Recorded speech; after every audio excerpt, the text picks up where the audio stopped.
নমস্কাৰ, মই গীতাঞ্জলি শৰ্মা পুনৰ এটা ইনফৰ্মেটিভ ভিডিঅ' লৈ আহিছো। আজিৰ ভিডিঅ'টো বিশেষভাৱে মহিলাসকলৰ বাবে। এই ভিডিঅ'টোত কেইটামান শাৰীৰিক লক্ষণৰ বিষয়ে আলোচনা কৰিম। এই লক্ষণসমূহে মহিলাসকলক সতৰ্কবাণী দিয়ে, আগজাননী দিয়ে যে আপোনালোকৰ শৰীৰত হৰমনেল ইমবেলেঞ্চ ঘটিছে। মানে এই লক্ষণসমূহে আপোনালোকক এয়া ক'ব বিচাৰে যে আপোনালোকৰ শৰীৰত হৰমনেল কিবা হেৰফেৰ ঘটিছে। এই লক্ষণসমূহক আওকাণ নকৰিব। সঁচাকে আমি ভগৱানক ধন্যবাদ কৰিব লাগে। আমি আমাৰ শৰীৰটোক ধন্যবাদ কৰিব লাগে, কাৰণ আমাৰ শৰীৰটোৱে আমাক পদে পদে সহায় কৰে। কিবা এটা সমস্যা হোৱাৰ আগতে আমাক জনাই দিয়ে। ভাবকচোন, এয়া আমাৰ কাৰণে সৌভাগ্য নহয় জানো? আৰু এই শৰীৰটোক আমি মৰম কৰোঁনে?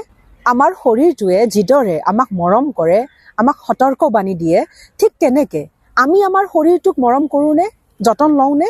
যদি আপুনিও শৰীৰৰ যতন নলয়, তেতিয়াহ'লে অতি সোনকালে যতন লোৱা আৰম্ভ কৰক। যিটো প্ৰথম লক্ষণ সেয়া হ'ল ইৰেগুলাৰ পিৰিয়ড ক্ৰেম্প নাইবা পিৰিয়ড পেইন, মানে অনিয়মিত মাহেকীয়া আৰু মাহেকীয়াৰ সময়ত হোৱা পেটৰ বিষ। এই যিটো সমস্যা, এইটো বহুতেই বেছি কমন।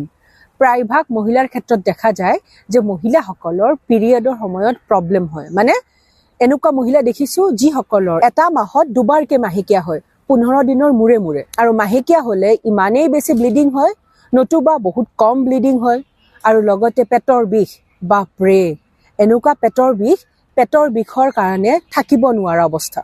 ইয়াৰ পিছৰ লক্ষণটো মহিলাৰ মুখত পিম্পলছ, একনি আৰু ফেচিয়েল হেয়াৰ। মন কৰিবচোন, কিছুমান মহিলাৰ মুখত নোম গজে এনেকে লম্বা লম্বা একদম। সেয়া নৰ্মেল নহয় দেই, একদম এবনৰ্মেল হেয়াৰ হয়। আমাৰ গোটেই শৰীৰত কিছুমান সৰু সৰু নোম থাকে, কিন্তু যদি সেই নোম বহুত লম্বা য'তে ত'তে ওলায়, তেতিয়াহ'লে বুজিব সেয়া হৰমনেল ইমবেলেঞ্চৰ কাৰণে হৈছে। ইয়াৰ লগতে আপোনাৰ মুখমণ্ডলত যদি বহুত বেছি শালমইনা, একনি ওলায়, এটা দুটা শালমইনা ওলোৱা সেয়া খুব স্বাভাৱিক কথা, কোনো প্ৰব্লেমৰ কথা নহয়। কেতিয়াবা ওলাইছে, ঠিক হৈ যায়।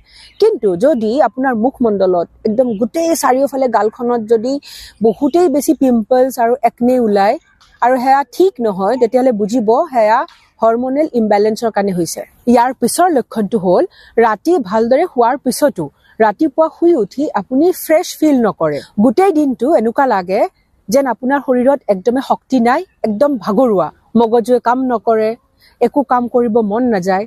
তেতিয়াও বুজিব আপোনাৰ শৰীৰত কিবা সমস্যাই দেখা দিছে, হৰমনেল ইমবেলেঞ্চ হৈছে। এই লক্ষণসমূহক দেখিলে এনেকুৱা লাগে খুব ডাঙৰ সমস্যা নহয়, কিনো হ'ব, কিন্তু পিছলে এইবোৰে খুব ডাঙৰ সমস্যাৰ সৃষ্টি কৰে। ইয়াৰ পিছৰ লক্ষণটো হ'ল ইনফাৰ্টিলিটি নাইবা কনচিভ কৰিব নোৱাৰাটো। বহুতো মহিলাই প্ৰেগনেণ্ট হ'ব বিচাৰে, কিন্তু তেখেতসকল প্ৰেগনেণ্ট নহয়। মানে মাতৃত্বৰ যিটো সুখ সেয়া পোৱাত তেখেতসকলৰ সমস্যা আহি পৰে। মহিলাৰ ক্ষেত্ৰত ইনফাৰ্টিলিটি নাইবা কনচিভ কৰিব নোৱাৰা যিটো সমস্যা, সেয়া হৰমনেল ইমবেলেঞ্চৰ কাৰণে হয়। যদি এনেকুৱা সমস্যাৰ সন্মুখীন আপুনি হৈছে, তেতিয়াহ'লে সোনকালে এজন গাইনকলজিষ্টৰ ওচৰ চাপক। ইয়াৰ পিছৰ লক্ষণটো হেয়াৰ ফল নাইবা হেয়াৰ থিনিং।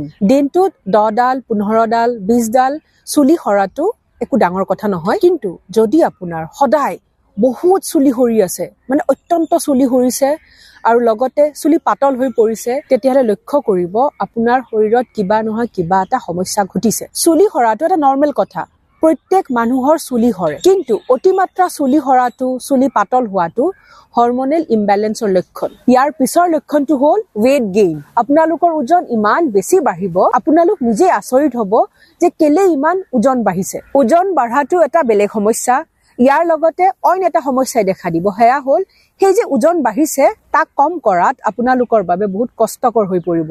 মানে ওজন কমিয়ে নাহিব, তেতিয়াহ'লে বুজিব হৰমনেল হেৰাফেৰী। আজিৰ একদম লাষ্টৰ লক্ষণটোৰ বিষয়ে আলোচনা কৰিম এতিয়া। Bloating, acidity, gas, sugar craving. Bloating মানে পেটটো অনবৰত ফুলি থকা যেন লাগে, খাই উঠাৰ পিছত হজম নহয়, এনেকুৱা লাগে আপোনালোকৰ পেটটোত ঠায়ে নাই, মানে অভুক লাগি থাকে। দেন এচিডিটি, গেষ্ট্ৰিকৰ সমস্যা, বুকুখন জ্বলা পোৰা কৰি থাকে, খাবলৈ মন নাযায়, কিবা এটা খোৱাৰ পিছতে পেটত গেছ হয়। আৰু চুগাৰ ক্ৰেভিং মানে অনবৰত আপোনালোকৰ মিঠা বস্তু খাবলৈ মন যায়। তেতিয়াহ'লে ভাবক এই যিবোৰ লক্ষণ, এই লক্ষণসমূহে কিমান কথা আমাক বুজাই দিয়ে। এয়া সতৰ্কবাণী আমাৰ কাৰণে আচলতে। যদি আপোনালোকৰ শৰীৰত এই লক্ষণসমূহে দেখা দিছে, তেতিয়াহ'লে অতি সোনকালে এজন ডক্তৰৰ পৰামৰ্শ লওক, হোল বডি চেকআপ কৰাওক। ইয়াৰ বাহিৰেও আপোনালোকে ব্যায়াম কৰা আৰম্ভ কৰক, যোগা কৰক আৰু লগতে পুষ্টিকৰ সুষম আহাৰ খোৱা কৰক।